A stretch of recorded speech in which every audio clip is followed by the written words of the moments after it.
Bismillahirrahmanirrahim. Assalamualaikum warahmatullahi wabarakatuh. Selamat pagi. Yang saya hormati Ibu Dosen Emilia Septiani SEMM dan teman-teman yang saya banggakan. Pertama-tama, marilah kita panjatkan rasa puja dan puji syukur kita atas kehadirat Allah Subhanahu wa Ta'ala yang telah memberikan kita beribu macam nikmat sehingga kita bisa melaksanakan diskusi online ini. Kedua kalinya, tak lupa kita haturkan sholawat serta salam kepada junjungan alam Nabi besar kita, yakni Nabi Muhammad Sallallahu Alaihi Wasallam. Kami dari kelompok 12 ingin mempresentasikan hasil kerja kelompok kami yang berjudul Komunikasi dalam Organisasi. Baiklah, agar tidak berlama-lama langsung saja. Yang pertama yaitu konsep dasar komunikasi. Pentingnya komunikasi dalam kehidupan manusia sebagaimana yang dikemukakan pada bagian terdahulu tidaklah dapat dipungkiri. Demikian pula halnya dalam suatu organisasi. Dengan adanya komunikasi yang baik akan membantu kelancaran organisasi. Demikian pula sebaliknya, komunikasi yang efektif adalah merupakan bagian yang penting bagi semua organisasi. Bahkan dapat diilustrasikan bahwa organisasi yang tanpa komunikasi diibaratkan manusia yang kekurangan aliran darahnya. Apabila kurang darahnya, manusia menjadi lemah. Demikian pula sebaliknya. Maka untuk itu komunikasi yang baik harus selalu dijaga agar tetap stabil sehingga tidak menimbulkan apa yang disebut miscommunication. Selanjutnya yaitu pengertian konseptual komunikasi dalam organisasi. Organisasi merupakan wadah kegiatan orang-orang yang melakukan berbagai tugas untuk mencapai tujuan bersama. Mereka bekerja sama dalam struktur hubungan yang dibatasi oleh peran tugasnya. Dinamika perilaku yang ditampilkannya diisi oleh posisi tawar-menawar antara need accomplishment dan last accomplishment yang mewarnai produktivitas kelompok maupun perorangan. Satoru 2002 sampai 2003.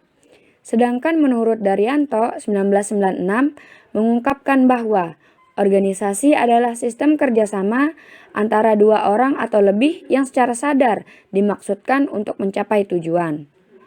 Jadi dari pernyataan ini dapat disimpulkan bahwa setiap kelompok yang bekerja sama akan terjadi suatu komunikasi atau hubungan yang sesuai dengan tugas yang diembannya, sehingga menampilkan perilaku yang mendorong timbulnya kesadaran dalam berkomunikasi untuk mencapai tujuan organisasi yang telah ditentukan.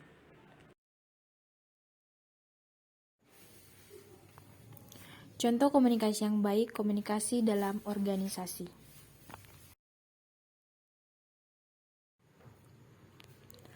Proses komunikasi dalam organisasi.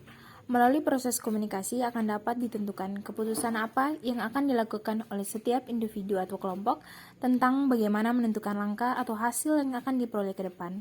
Karena dengan komunikasi akan dapat dijadikan pedoman dalam menentukan apakah kerjasama dapat dilanjutkan atau tidak dapat dilanjutkan. Komunikasi sangat berperan dalam menjaga kebutuhan manusia karena komunikasi dibangun sebagai sebuah mekanisme penyesuaian diri untuk manusia. Gambar tersebut merupakan gambar proses komunikasi yang terjadi menurut jalur komunikasi birokratis, sehingga proses komunikasi akan dapat memberikan informasi kepada bawahan tentang apa yang harus dilakukan. Model formal ini tidak dapat menggambarkan secara keseluruhan proses komunikasi antara individu, baik secara formal maupun informal, yang terjadi dalam organisasi. Model ini adalah bentuk yang sangat sederhana untuk kepentingan praktis dalam pemahaman komunikasi organisasi.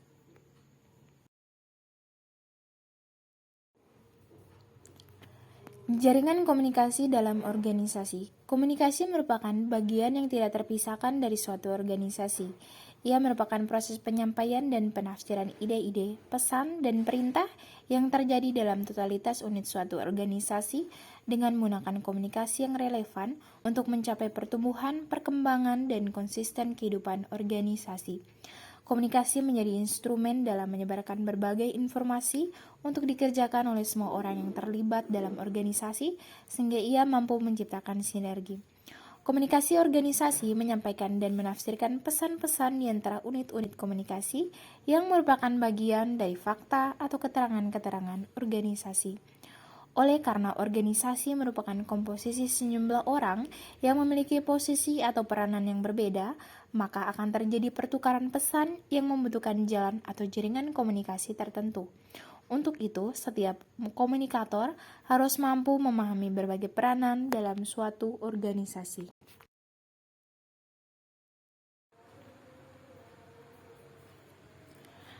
Ada dua jenis jaringan komunikasi dalam organisasi. Yang pertama, komunikasi vertikal, dari atas ke bawah, yaitu komunikasi yang menyalurkan informasi dari eselon atas ke eselon bawahnya atau ke anggota sistem sosial.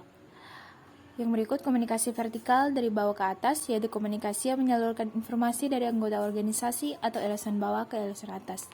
Komunikasi vertikal berfungsi untuk, yang pertama, mengumpulkan informasi yang berharga, memberikan kesempatan kepada para pengikut untuk mengemukakan keluhan dan mengajukan pertanyaan. Yang kedua, memperoleh balikan, dan yang ketiga, mengemukakan problem pelaksanaan tugas.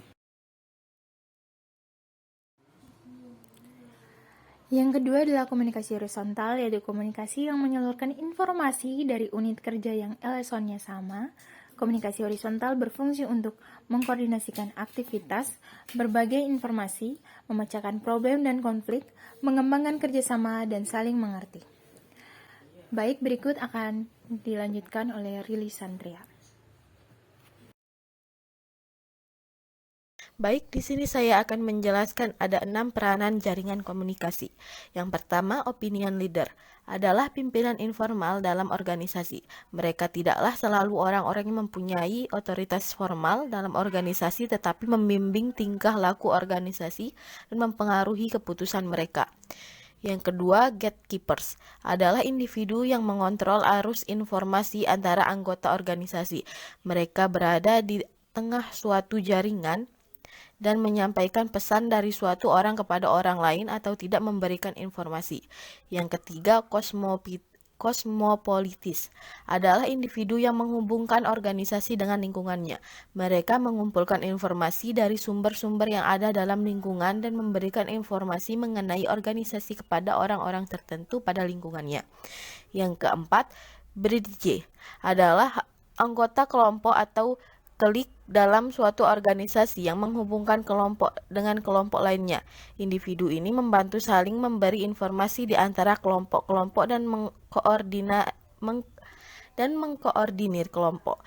Yang kelima, liaison adalah sama perannya dengan bridge, tetapi individu itu sendiri bukanlah anggota dari satu kelompok, tetapi merupakan menghubung di antara satu kelompok dengan kelompok lainnya. Individu ini juga membantu dalam membagi informasi yang relevan di antara kelompok-kelompok dalam organisasi. Yang keenam, isolate adalah anggota organisasi yang mempunyai kontak minimal dengan orang lain. Dalam organisasi, orang-orang menyembunyikan diri dalam organisasi atau diasingkan oleh teman-temannya. Selanjutnya, komunikasi sebagai kebutuhan organisasi. Setiap pesan yang disampaikan dalam komunikasi organisasi mempunyai alasan tertentu mengapa dikirimkan dan diterima oleh orang-orang tertentu dalam komunitas organisasi tersebut. Menurut Muhammad 1995, ada beberapa fungsi pesan yang disampaikan dalam komunikasi organisasi yang berhubungan dengan tugas-tugas kemanusiaan dan pembaharuan dalam organisasi, yaitu selanjutnya yaitu fungsi pesan. Yang pertama, pesan tugas. Pesan tugas yaitu pesan-pesan yang berkenaan dengan pelaksanaan tugas-tugas organisasi dalam oleh anggota organisasi, seperti orientasi dan pemberian latihan. Yang kedua, pesan pemeliharaan, yaitu pesan yang berkenaan dengan kebijaksanaan dan pengaturan organisasi. Pesan ini mencakup perintah, ketentuan, prosedur, aturan, dan kontrol yang diperlukan untuk mempermudah gerakan organisasi untuk mencapai output system. Yang ketiga, pesan kemanusiaan, yaitu diarahkan kepada orang-orang dalam organisasi dengan mempertimbangkan sikap mereka. Pesan ini berkenaan dengan hubungan interpersonal, konsep diri, perasaan, dan moral. Yang keempat, pesan pembaharuan, yaitu suatu pesan yang menjadikan organisasi dapat menyesuaikan diri dengan perubahan-perubahan yang terjadi dalam lingkungannya. Untuk itu, suatu organisasi membuat rencana-rencana baru, aktivitas-aktivitas baru, program-program baru, dan proyek-proyek baru. Selanjutnya, komunikasi dalam organisasi memerlukan pemahaman yang jelas dan harus efektif tentang kebutuhan orang-orang dalam organisasi. Hal ini diperlukan agar organisasi berjalan dengan efektif dan efisien. Untuk itu, pimpinan organisasi harus menyadari bahwa semua orang yang terlibat dalam organisasi memiliki kebutuhan yang harus diperhatikan. Komunikasi merupakan kebutuhan dalam organisasi, maka jajaran organisasi harus menjadikan komunikasi sebagai sesuatu yang krusial sifatnya. Dalam organisasi perlu ditumbuhkan komunikasi yang didasarkan pada sikapnya saling percaya, menerima, empati, dan kejujuran menurut Rahmat 1996. Hubungan yang harmonis antara anggota dengan organisasi secara signifikan akan mempengaruhi kinerja organisasi, dan jika kinerja ini berhasil sesuai dengan rencana, maka produktivitas organisasi juga akan meningkat. Produktivitas yang meningkat merupakan indikator bahwa suatu organisasi mampu mengkomunikasikan rencananya kepada seluruh jajaran organisasi, sekaligus mengkomunikasikan peran organisasi tersebut di lingkungannya. Kesimpulan.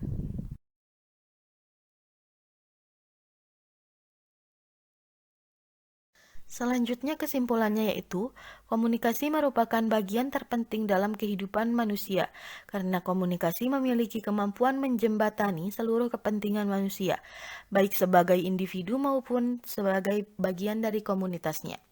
Seluruh interaksi manusia dengan lingkungannya menggunakan jasa komunikasi.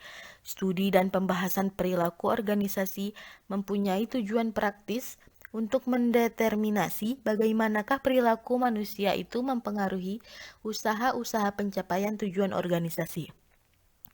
Jaringan komunikasi dalam organisasi dapat terjadi dari atas ke bawah, dari bawah ke atas, dan horizontal. Komunikasi yang datangnya dari atas ke bawah, misalnya perintah, penjelasan mengenai tugas, prosedur, dan langkah-langkah mengenai perintah yang harus dilaksanakan. Komunikasi dari bawah ke atas, misalnya berupa usulan, laporan pelaksanaan tugas, dan sebagainya. Secara horizontal yang terjadi di antara orang-orang yang berada pada tingkat hierarki yang sama di departemen yang berbeda.